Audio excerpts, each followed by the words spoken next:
if you noticed, I've only nosed. That's it. I haven't even started tasting yet. So now we're going to put it all together. So we know about nosing. Remember, we're going to inhale. We're going to exhale. That's retronasal olfaction. We're going to think about the body. Is it heavy? Is it thin? The finish. I assume that these are going to be very thin finishes because they're super, super young and I can't use them yet in anything. And I really do think that these need many more years behind them.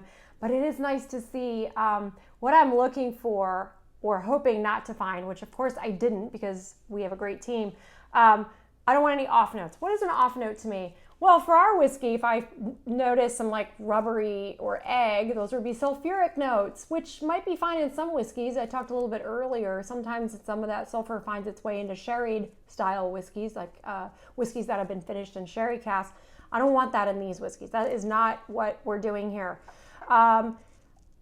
Some people call it a little vomity smell. I don't love the word, sorry, but it is like a baby sick, they say over in Scotland, but I don't want any of that. That would indicate there's some unlikable flavors in my whiskey. That's usually when there's some issues with cleaning your distillery or there's pipes. And look, this can happen with craft distilleries because they're so small that, you know, anything can change the pH balance or any of the other things that happen behind the scenes to create a whole different flavor in your distillate. So you don't want any of that. I don't taste any of that in here, which is fantastic.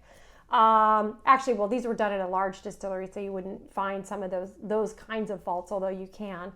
And the other faults I'm looking for just other off notes, things I don't like. So again, most of the big ones are, you know, I'm looking for too much, if there's too much of a nail polish tone or flavor in that, I'm not going to be into that.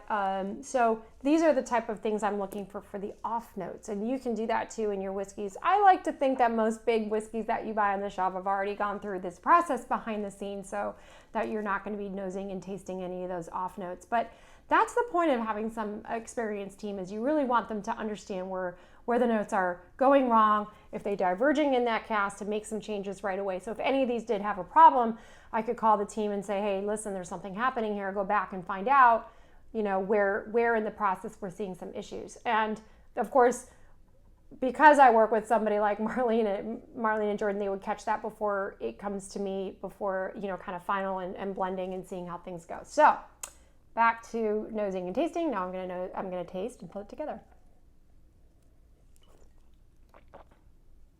So I am super happy with that whiskey. I am so happy with that. I actually can't believe it's only 6 months old. It's refined already. It doesn't have, you know, some people call it a burn. Like the finish is actually quite soft for a 6 month old.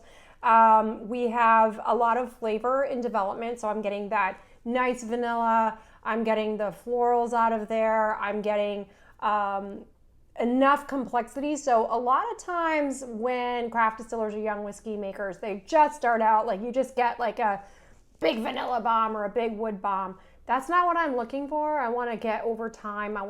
They're like little children. Like, how are they going to grow up, these casks? Are they going to, you know, what kind of wily spirit are they going to have? And this one is really beautiful. I think this one's going to be a really, really pretty whiskey. We're going to have to wait a long time, but I think that needs to develop richness. So what it says to me is that I think Char 3 is like a really nice way to go down here in Texas. The next thing I'm going to do is jump to the other one that I really like, just because I want to compare those two. And this is pretty easy. I don't really go crazy over it. I just go back and forth. I double fist it.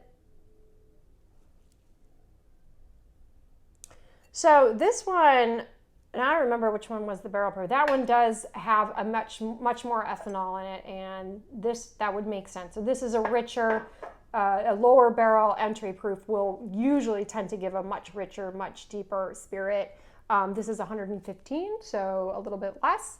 And I like this one too, but I'm really liking this one. Yeah, those are coming along great, and I'm really excited. This is the first time I'm tasting all these, so you guys are right with me. I'm thrilled. You know, there's always a moment where you're like, we just did this big run up in Kentucky, and you're like, oh, I hope, it was a lot of effort and energy to all go up there and distill our whiskey. And you just think, oh God, I hope it works out. I hope it's okay. It's a big investment. It's a big investment in time. It's, you think about all these hundreds and hundreds of casks being aged in different places, and you get nervous. I do. I get nervous. I want it to taste good. I'm picky about my whiskey. We all are.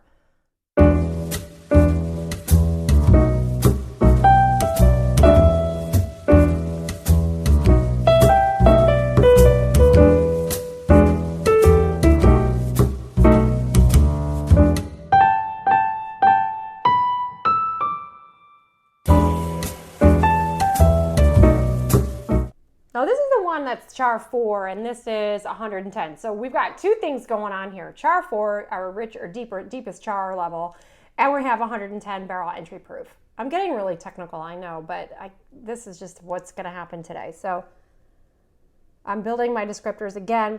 I get actually campfire, the woodiness I told you. I get like a lot of campfire out of that right away, which tells me that I hope over time this will mellow. This isn't how I would use it right now, but over time that campfire should mellow. And maybe over time you would see a really beautiful combination of these two, because you'd have like the nice woodiness, that campfire, the richer char, and the deepness mellowed out with this something that's more maybe floral and vanilla and refined. And over time, like I can just envision these two coming together and creating like just an absolutely gorgeous bottle of whiskey. So to recap some of the tenets in the book, because after all, this is a whiskey class in the book, building your list of descriptors. Start with the generalities, woody, and then break it down from there. What kind of woody? Is it a pine woody? Is it a cedar woody? Is it, deadwood woody? You want to break those down. When it's sweet, we want to get, is it confectioner sugar sweet? Is it brown sugar sweet? Is it maple syrup? So you start building those list of descriptors from there, and I will definitely put those up for you.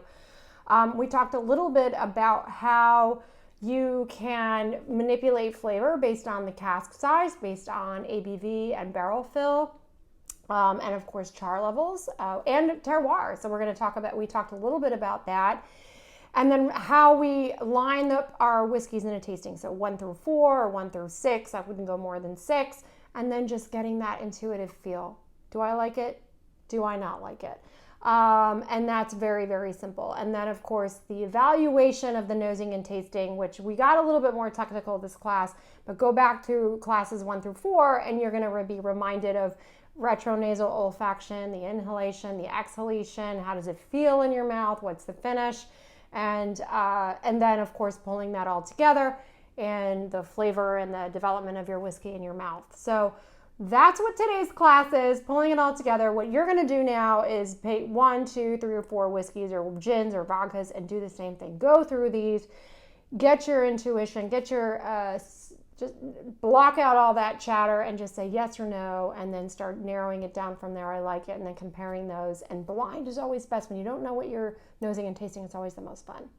That is class number, what are we at? Number 5, 6? You get it, okay? So time. That's what's happening in this pandemic. We don't really remember days or times. I guess that's the way it is. But anyway, see you next week.